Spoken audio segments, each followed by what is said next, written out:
Bonjour à toutes et à tous, et merci à André Antibi pour cette nouvelle invitation à intervenir devant le colloque du mouvement contre la constante macabre. Cette invitation, j'ai toujours plaisir à y répondre positivement. D'abord parce que j'ai toujours accueilli avec beaucoup d'intérêt ce qu'écrit et ce que dit André Antibi et toutes celles et tous ceux qui travaillent avec lui, vous tous qui êtes engagés dans cette idée de créer une logique de confiance dans le système éducatif. Parce qu'en effet, c'est une clé du système éducatif. Et puis, je suis content de voir finalement, sans jeu de mots, cette constance du mouvement, c'est-à-dire le fait qu'on s'inscrive dans la durée et qu'on essaye de fédérer les acteurs par-delà les clivages divers et variés qui peuvent exister dans notre système éducatif. C'est très important parce que les logiques d'éducation sont des logiques de long terme.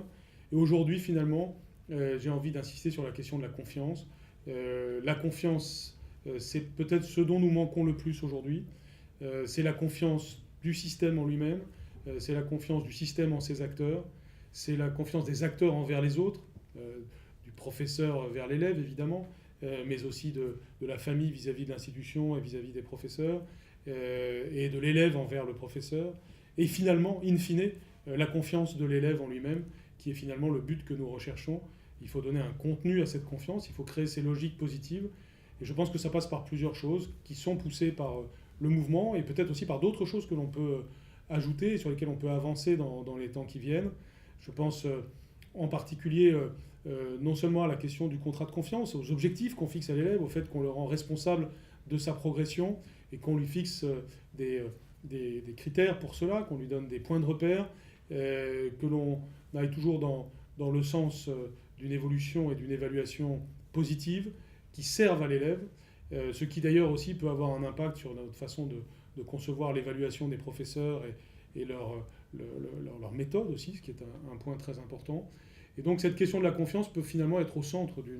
d'une politique éducative et au centre d'un débat français sur un objectif qui, je pense, peut être complètement partagé par tout le monde, c'est-à-dire le fait qu'on doit désormais instiller de la confiance. À l'inverse de l'individualisme qui règne trop souvent et que parfois nous transmettons aux élèves, à l'inverse du travail parcellisé qui peut parfois exister dans nos pratiques, la question de la confiance invite au travail d'équipe, à une vision complète de l'élève.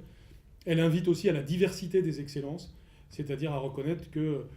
les élèves peuvent être bons dans un domaine, moins bons dans un autre, qu'on doit les faire progresser là où ils sont faibles, qu'on doit aussi les amener vers l'excellence là où ils manifestent de la force, et que chacun, chacune, chaque élève, chaque être humain a une excellence qu'on doit pousser à son maximum pour donner à tous des chances de réussir dans la vie et dans les différents domaines de la vie. Donc évidemment, je regarderai comme toujours ces travaux avec beaucoup d'intérêt. Bravo pour ce qui est fait et merci encore pour cette belle invitation.